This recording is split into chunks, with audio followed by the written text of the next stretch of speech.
So పార్లమెంట్లో సరిహద్దులొల్లి Amit Shah versus Rahul Gandhi. So Ladakh అదేవిధంగా డోక్లాం గురించి రాహుల్ ప్రశ్నలు. ఒక మాజీ ఆర్మీ చీఫ్ రాసినటువంటి ఒక పుస్తకంలో చైనా మన భారత భూభాగాన్ని ఆక్రమించినట్లుగా ఆధారాలతో సహా ఆ పుస్తకంలో పేర్కొన్నాడు. ఆ పుస్తకాన్ని ఉద్దేశించి రాహుల్ గాంధీ నిన్న పార్లమెంట్లో ప్రస్తావిస్తే అది బయటికి రాకుండా దాన్ని నోరు నొక్కేటువంటి ప్రయత్నం చేయడంలో అమిత్ షా, రాజ్నాథ్ సింగ్ ఇద్దరు కూడా మభ్యపెట్టేటువంటి ప్రయత్నం చేస్తున్నట్టుగా కనబడతా ఉంది. సో చెప్పండి, మరి ఆ శాటిలైట్ మ్యాప్స్ ఉంటే అన్నీ ఉంటాయి కదా. సో ఒకసారి చూద్దాం. ఒకసారి బడ్జెట్ సమావేశాల సందర్భంగా సోమవారం రాష్ట్రపతి ప్రసంగంపై ధన్యవాద తీర్మానం కొనసాగించారు. ఈ సందర్భంగా మాట్లాడిన ప్రతిపక్ష నేత రాహుల్ గాంధీ లద్దాఖ్, డోక్లాం ప్రతిష్టంభన గురించి ప్రస్తావించారు.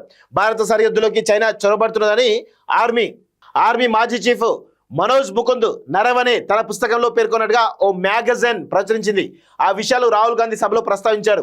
సిక్కిం సమీపంలోని డోక్లాం ట్రై జంక్షన్ లో చైనా ఓ పర్వత శ్రేణిని ఆక్రమించుకున్నదని అన్నారు. ఆ సమయంలో అమిత్ షా కలగజేసుకున్నారు. రాహుల్ వ్యాఖ్యలు అవాస్తవమని అన్నారు. ఆ పుస్తకం ప్రచురితమైందా అని అడిగారు. లేదని రాహుల్ సమాధానం ఇవ్వడంతో బీజేపీ నేతలు తీవ్ర స్థాయిలో మండిపడ్డారంటూ చూస్తాను.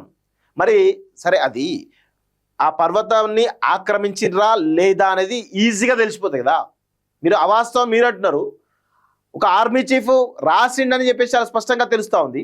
మరి తెలిసినప్పుడు మరి దాన్ని నిజ నిర్ధారణ చేయాలి కదా. మరి అందరూ అక్కడ తీసుకుపోయి ఆ రక్షణ శాఖ మంత్రి ఉంటాడు కదా, తీసుకుపోయి అక్కడ ఆర్మీ ఉంటుంది కదా, మరి అక్కడి నుంచి ఫోటోలు తీసి చెప్తే అయిపోతుంది కదా. చేయరు ఇది. సో ఇది అంటే రాహుల్ గాంధీ ప్రస్తావించంటే 100% నిజం ఉండే అవకాశం అయితే ఉంటుంది. సో రాహుల్కు అఖిలేష్ మద్దతు. సభలో గందరగోళం నడుమ ఎస్పీ నేత అఖిలేష్ యాదవ్ రాహుల్కు మద్దతుగా నిలిచారు. చైనా అంశం సున్నితమైనదని లోక్సభ ప్రతిపక్ష నేత మాట్లాడాలని అన్నారు. గతంలో చాలా మంది మేధావులు చైనా గురించి హెచ్చరించాలని గుర్తు చేశారు. భారత్ చైనా సరిహద్దులపై చర్చ జరపాలని అన్నారు. దీనికోసం స్పీకర్ ఓం బిర్లాను అభ్యర్థించారు. అయితే Nishikant Dubey point of order లేవనెత్తారు. వార్తాపత్రికల క్లిప్పింగ్స్, పుస్తకాలపై చర్చించడం సభా సాంప్రదాయం కాదని చెప్పారు. దీనికి స్పీకర్ ఏకీభవించారు. రాహుల్ గాంధీ సభా నియమాలు పాటించాలని సూచించారు. దీనికి రాహుల్ వివరణ ఇచ్చారు. కాంగ్రెస్ పార్టీపై బీజేపీ ఎంపీ తేజస్వి సూర్య ఆరోపణలు చేసినందుకే తాను ఈ విషయాన్ని లేవనెత్తానని తెలిపారు. తాను వ్యాఖ్యలకు కట్టుబడి ఉన్నానని స్పష్టం చేశారు. సభలో ఇరుపక్షాల నేతల వాగ్వాదంతో స్పీకర్ వాయిదా వేశారంటూ చూస్తాను. 100% మన భూభాగాల్ని చైనా ఆక్రమించుకుంటుంది.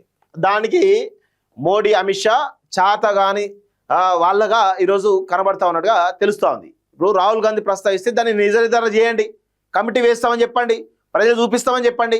మన భారతదేశ భూభాగంలో ఉందని మనం నిరూపించుకోవాల్సిన పరిస్థితి ఏర్పడ్డది. అవాస్తవం ఎట్లా చెప్తారు?